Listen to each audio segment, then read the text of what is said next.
the Dybbuk's keeper. It began with silence, the kind of silence that only exists in old homes.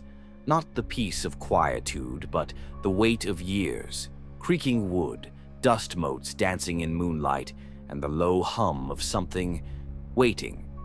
Saul Greenbaum lived alone in the old house on Huxley Street, a retired Jewish clockmaker. He was 78 and mostly blind, his world reduced to outlines and shadows.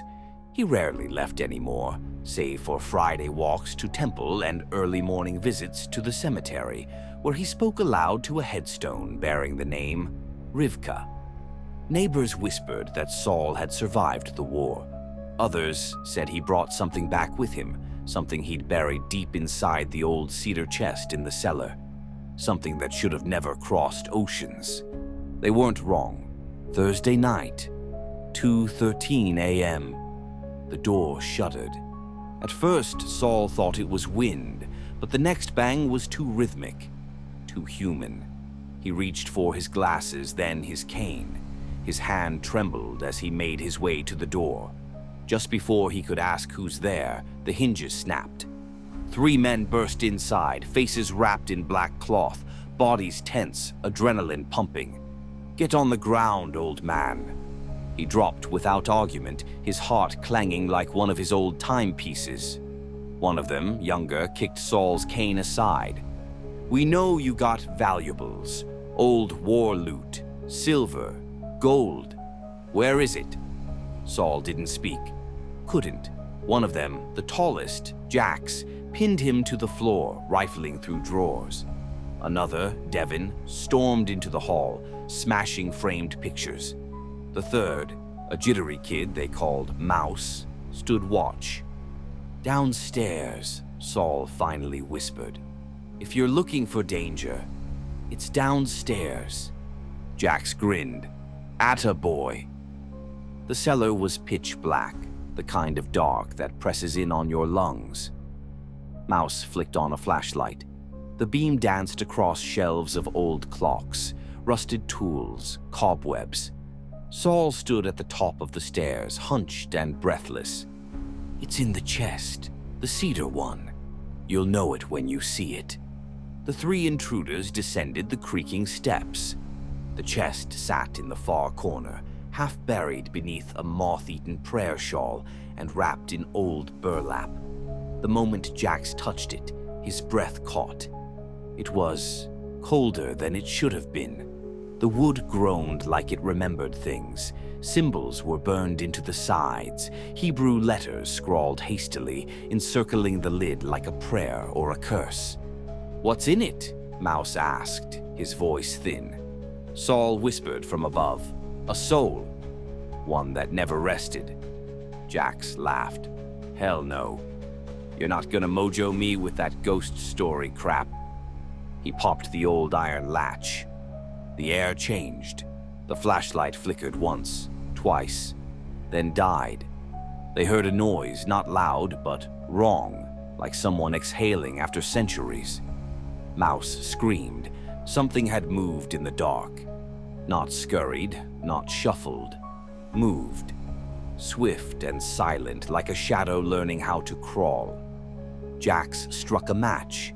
For a second, light filled the room, and in that second, all 3 saw the box was now open, empty. Except it wasn't. Devin backed up toward the stairs, breathing hard. "Close it! Close it!" A loud crack rang out, not from the box, from the wall. A mirror hung for decades, shattered outward as if something had come through it. "Seal it back," Saul yelled from the top. "Say the prayer, Shema Yisrael." But it was too late. Mouse fell to the floor, convulsing, his mouth stretching wide in a scream that never came. His eyes rolled back, and something else looked through them. His lips began to move, whispering in fluent Hebrew, though he'd never known a word. "I will not go back. I was buried alive. I was forgotten." Jax bolted up the stairs, but the lights in the house were flickering. Rooms seemed to shift as he ran. The hallway stretched longer than it should. Doors slammed on their own. Every clock in the house struck 3 a.m. at once. Saul stayed at the top of the stairs, unmoving. Devon reached him first. "What the hell is happening?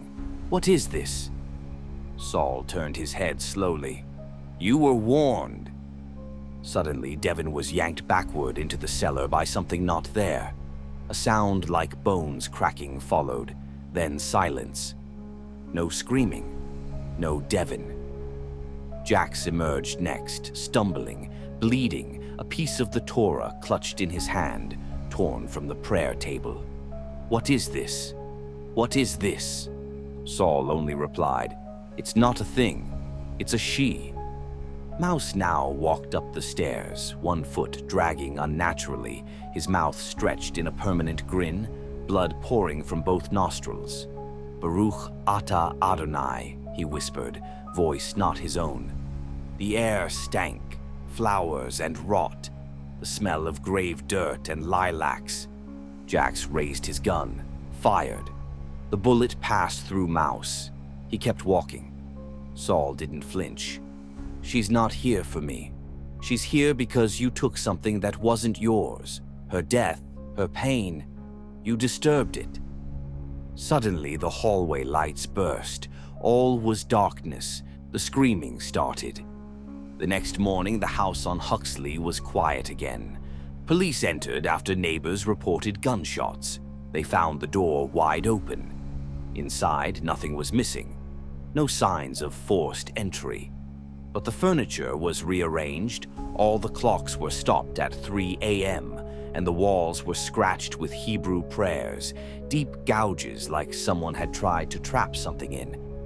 They found only Saul, sitting at the dining room table, alone, eyes open, unmoving, mouth sewn shut with golden thread. No signs of struggle, no blood, no intruders. Just a small, closed cedar box on the table before him. And carved into the lid, fresh and gleaming, "I'm not done."